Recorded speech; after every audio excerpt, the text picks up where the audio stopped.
श्रीमद् भागवत में भगवान तथा उनके भक्तों के संबंध में के विषय में ऐसी अनेक कथाएं हैं। इसीलिए श्रीमद् भागवत भक्तों को अत्यंत प्रिय है। जैसा कि भागवत में ही कहा गया है, प्रियम, ऐसी कथा में भौतिक कार्यों, आर्थिक विकास, इंद्रिय तृप्ति या मोक्ष के विषय में भी कुछ भी नहीं है। श्रीमद् भागवत की एकमात्र ऐसी कथा है जिसमें भगवान तथा उनके भक्तों की दिव्य प्रकृति का पूर्ण वर्णन मिलता है।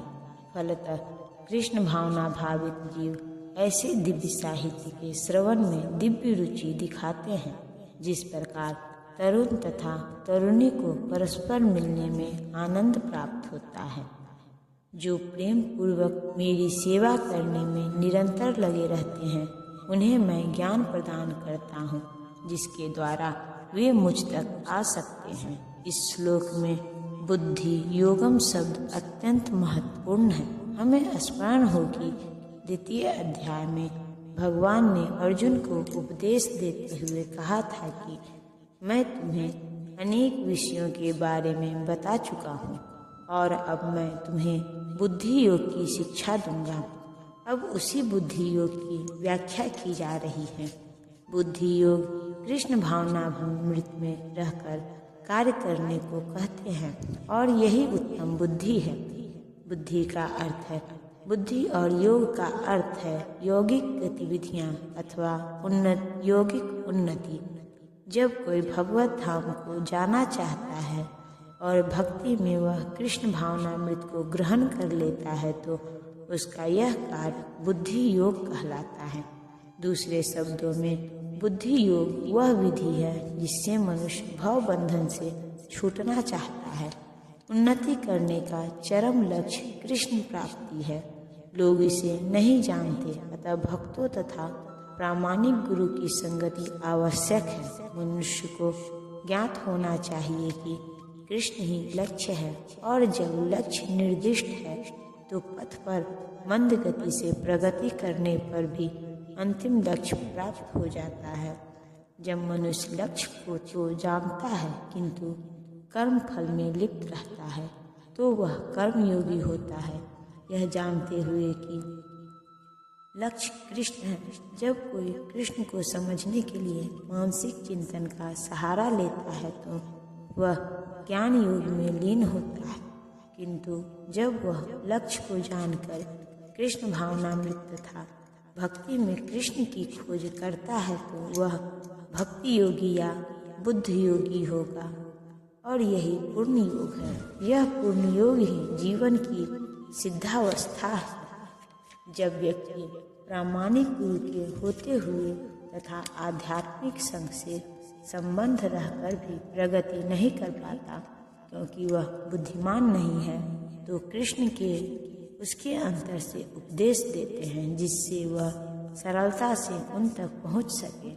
इसके लिए जिस योग्यता की अपेक्षा है वह यह है कि कृष्ण भावनामृत में निरंतर रहकर प्रेम तथा भक्ति के साथ सभी प्रकार की सेवा की जाए। उसे कृष्ण के लिए कुछ न कुछ कार्य करते रहना चाहिए। किंतु प्रेम पूर्वक यदि भक्ति इतना बुद्धिमान नहीं है कि आत्म साक्षात्कार के पथ पर प्रगति कर सके, किंतु यदि वह एक निष्ठ रहकर भक्ति कार्यों में रत रहता है तो भगवान उसे अवसर देते हैं कि वह उन्नति करके अंत में उनके पास पहुंच जाए। मैं उन विशेष कृपा करने के हेतु हृदयों में वास करते हुए ज्ञान के प्रकाशमान दीपक के द्वारा अज्ञान जनित अंधकार को दूर करता हूँ। जब भगवान चैतन्य बनारस में हरे कृष्ण महामंत्र के कीर्तन का प्रवर्तन कर रहे थे तो हजारों लोग उनका अनुसरण कर रहे थे। तत्कालीन बनारस के अत्यंत प्रभावशाली एवं विद्वान प्रकाशानंद सरस्वती उनको भाव कहकर उनका उपहास करते थे। कभी कभी भक्तों की आलोचना दार्शनिक यह सोचकर करते थे कि भक्तगण अंधकार में है और दार्शनिक दृष्टि से भोले भाले भावुक हैं, किंतु यह तथ्य नहीं है।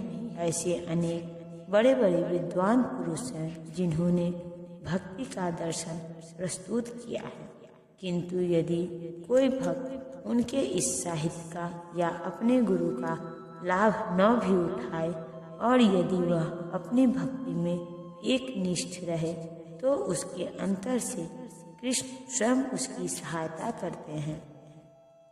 अतः कृष्ण भावनामृत में रत एक निष्ठ भक्त ज्ञान रहित नहीं हो सकता।